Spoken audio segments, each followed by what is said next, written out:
Hello, folks, and welcome to another episode of the JRE Review. The episode that I'm going over today is podcast 1278 with Kevin Hart. This is a cool one. Joe came in, I think, on a Saturday to do this. Maybe it was like a scheduling issue. It usually doesn't do podcasts on a Saturday, from what I can remember, or at least that's when they put the podcast up. But, you know, you can imagine Kevin Hart's schedule if you follow him on Instagram or you check out any of his social media. You know that just like The Rock, he's one of the busiest fucking guys in show business. And it was really cool to have him sit down with Joe and kind of really go through like what his routine is like, how he stays positive, how he sends his message out there, really what he's trying to get to with his comedy and his other programs. And I'm telling you, this is a really inspiring podcast. He's a super, super positive guy. And not in the woo-woo weird way either, of like believing in manifest destiny and all the rest of it. He's just putting out a good message and surrounding himself by really good people. And again, really pushes that positive message. You know, he says, don't let negative people into your life. He's huge on that. And I think when you get to the point where you are The Rock or, you know, Kevin Hart or people of that kind of level of fame and success, you really can't have people around that are going to complain about everything, that are just going to moan, the types of people leaving 1-star reviews on everything and yelping and being like, this restaurant sucks. It's just like, okay, you know, maybe it does, but focus on the ones that you like. Don't go back. And that's really fascinating because it not only says a lot about Kevin, right? And Joe really resonates with it too. He feels the same way. And obviously Joe Rogan's very successful as well. So to see that as kind of a standard for that level of success is really important to pay attention to. So what does that mean? What's the question there? Well, I think that what it asks is, you know, one, what are the negative people that you have in your life? How do you identify them? And how do you get rid of them? And getting rid of them is such a harsh word because it's like, okay, these are your good friends and you've got to get rid of them. Well, you know, maybe at least point out that they're a lot of times pretty negative, pretty down on themselves. You know, Kevin even says it on the podcast. He says you're your own worst enemy. You're the only thing getting in your way. And a lot of that is true, though it seems like it's always external forces that are getting in our way, right? It's like the world is out to get us rather than we're the ones slowing ourselves down. But it certainly doesn't help to have people in your life that are going to be negative. So identify them. But then also the bigger question, and maybe a harder one to ask, is are you the negative person? And that's a tricky one. But what I would say to that is if you want to find out if you are, and you're the type of person that leaves reviews of like restaurants on Yelp or on Google or whatever, have a look at your reviews. Give them a read.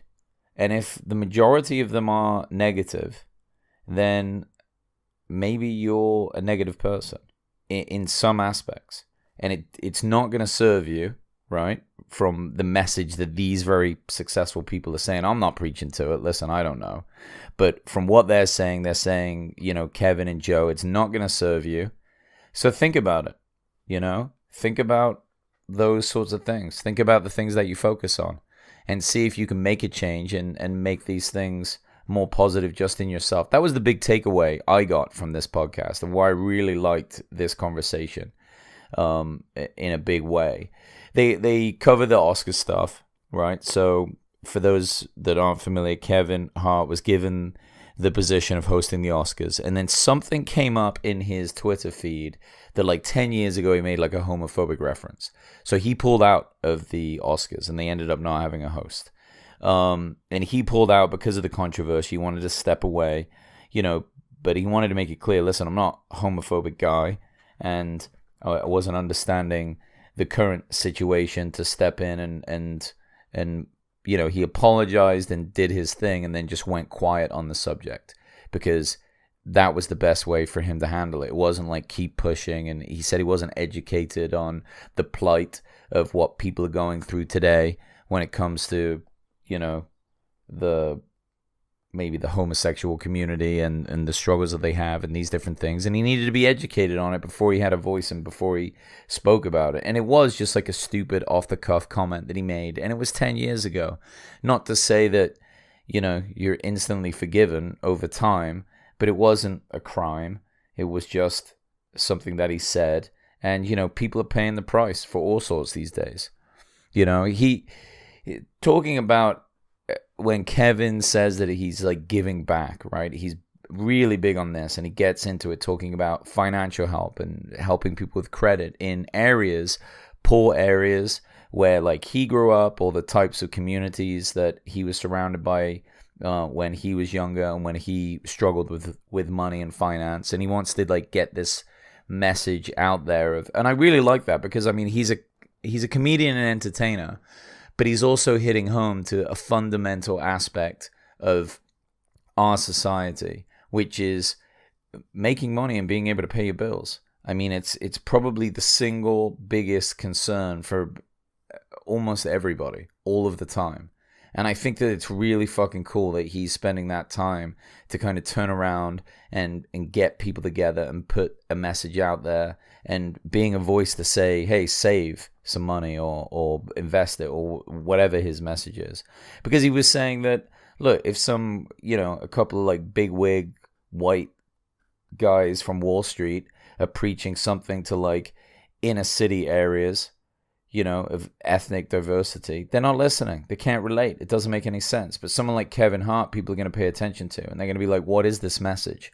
And it's going to be really interesting to see how far that goes. He also has a college program where he's putting kids in college and helping them with their tuition and those sorts of things, and getting a lot of money for that. And I think he said Tony Robbins is also going to match his donations, which are like well over $1 million. So that's really cool stuff.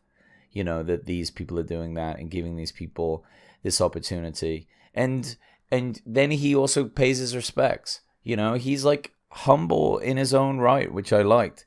He gave a lot of credit to Joe and said that he's really inspired by Joe's podcast. And I guess Kevin has like a radio show and he wants to improve his radio show because he saw what Joe's doing.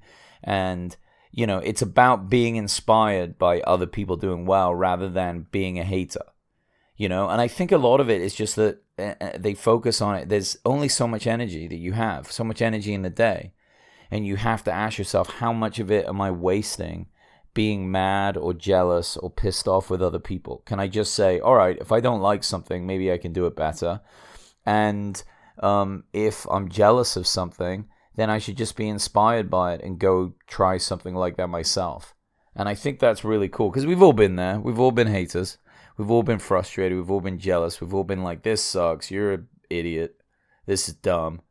It kind of sometimes feels good to get that out, but it serves very little purpose in the long run. And it's not going to get you to that kind of level of success. Not that we all want to be there, but if you want any more success than you have, then a good way of going about it is that being positive, being inspired.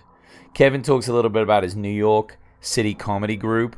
It was like Patrice O'Neal, Bill Burr, some of those great guys. And honestly, I'm super jealous of what it must have been like coming up with them. And not to say that like they're talking about you shouldn't have any haters, but of course comedians shit on each other all the time.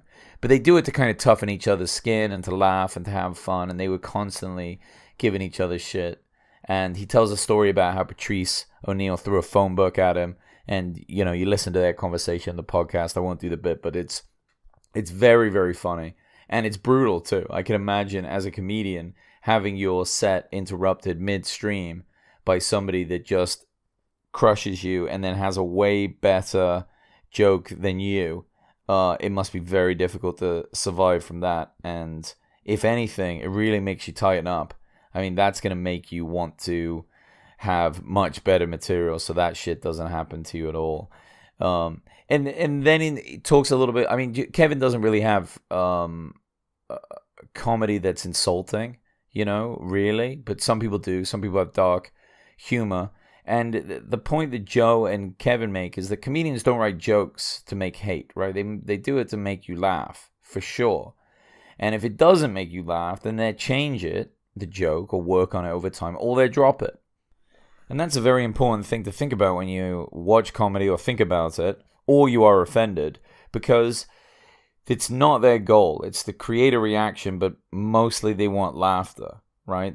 They're trying to get laughter. They're trying to work it so that it's at its funniest. They're not just trying to be an asshole and insult people. And it's a very difficult craft, especially when someone is working on a bit. If they're working through a bit, they haven't quite got it complete yet, and then someone from the audience just shouts out something like, "Oh, I'm offended." I mean, they're fucking it up for everyone that's there, and they're not giving these guys a chance to practice that. You know? I mean, look, comedians are always going to be responsible for being up there and having the potential of people just like yell out to them. That's tough. You got to deal with it. But give them the chance, you know, to like figure out their bit. And it's just how comedy is. One big compliment that Joe gives Kevin at the end, and it's a bit of a Goggins quote, is that Joe says Kevin is uncommon amongst uncommon men.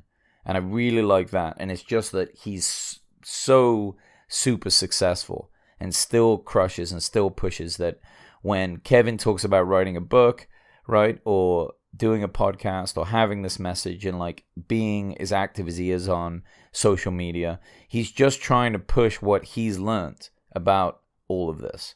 Like, how did he make it work for himself?